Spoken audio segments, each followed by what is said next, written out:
बैरुल काहिल के शुमाल मगरिबी इलाके पर एक बहुत बड़ा ज़लज़ले का ख़तरा मंडला रहा है। एक ऐसा ज़लज़ला जो इस पूरे खित्ते को हमेशा के लिए बदल कर रख सकता है। आज की इस गुफ्तगू में हम ये समझने की कोशिश करेंगे कि साइंस इस ख़तरे के बारे में क्या कहती है, ये कितना बड़ा है, और सबसे अहम सवाल, आखिर ये कब हकीकत बन सकता है। ये अल्फाज क्रिस गोल्डफिंगर के हैं, एक ऐसे माहिर आज़ियात जो खुद इसी इलाके में रहते हैं।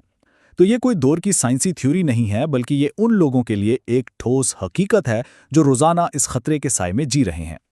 और यही वो सवाल है जो वहाँ रहने वाले लाखों लोगों के जहनों में गूंज रहा है। साइंसदानों ने जो जदीद तरीन डेटा इकट्ठा किया है, इसकी बुनियाद पर एक तस्वीर बनाई है कि जब ऐसा होगा तो क्या होगा, और सच पूछे तो वो तस्वीर काफ़ी तशवीशनाक है।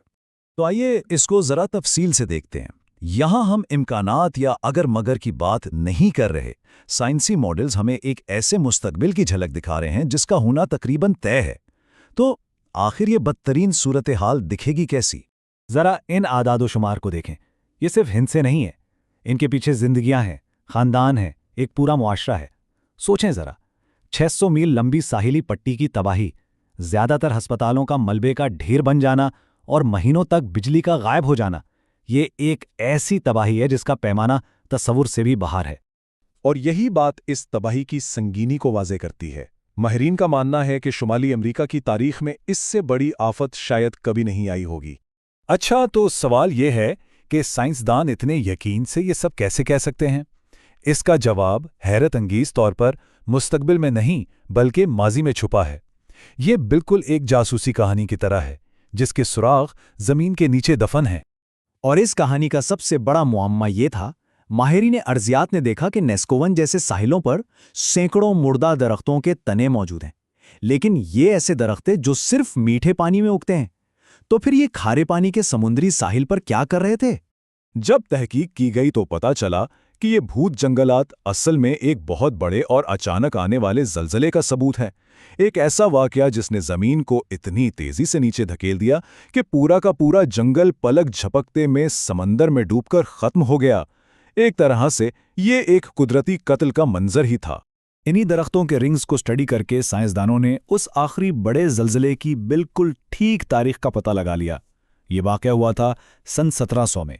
इसका मतलब ये है कि 320 साल से ज़्यादा हो गए हैं और ये फॉल्ट बिल्कुल खामोश है, और ये खामोशी ही सबसे ज़्यादा खतरनाक है। तो आखिर ये सब कर कौन रहा है? इसका जिम्मेदार कौन है?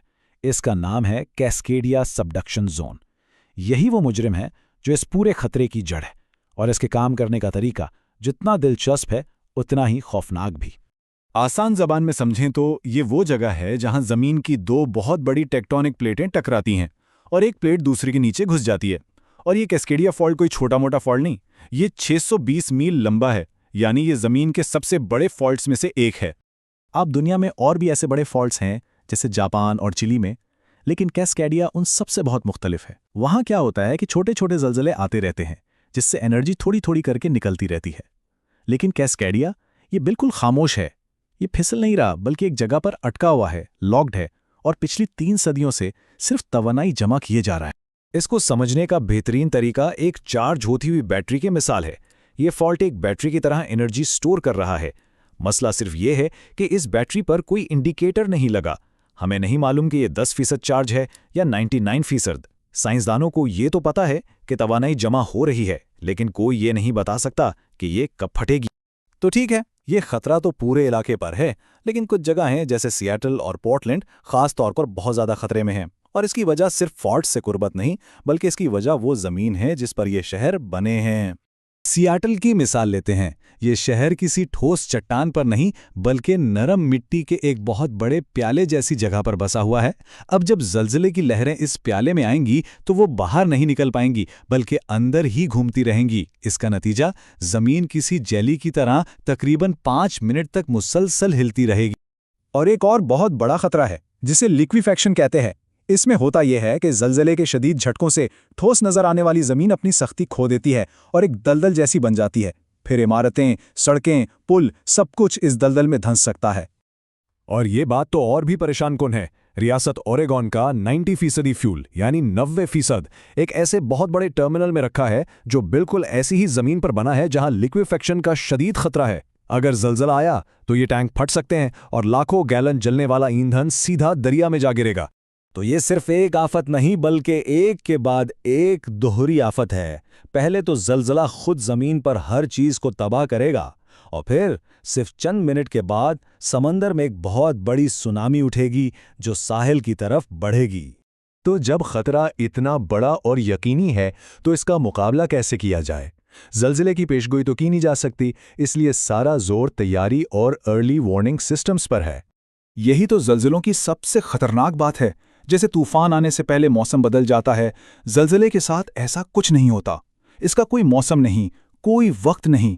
ये खतरा हर वक्त, हर लम्हा मौजूद है। लेकिन यहाँ टेक्नोलॉजी कुछ मदद कर सकती है। एक सिस्टम है जिसे शेक अलर्ट कहते हैं। देखें, जलजिले में दो तरह की लहरें होती हैं। पहली लहर, जिसे पी वेव कहते हैं, तेज होती है लेकिन नुकसान नहीं पहुंचाती। शेक अलर्ट सिस्टम इसी पहली लहर को फौरन पकड़ लेता है और इससे दूसरी तबाही मचाने वाली एस वेव के आने से कुछ सेकंड्स या एक आध मिनट पहले अलर्ट मिल जाता है। ये चंद सेकंड्स जिंदगी बचाने के लिए बहुत कीमती हो सकते हैं। यहाँ पर माहिर अर्जियात क्रिस गोल्डफिंगर की बात एक बार फिर बहुत अहम हो जाती है। ये एक तल्ख सच्चाई है। माहिरीन जानते हैं कि इस जलजिले को रोका नहीं जा सकता। ये एक ऐसी दौड़ है जो हमने हारनी ही है।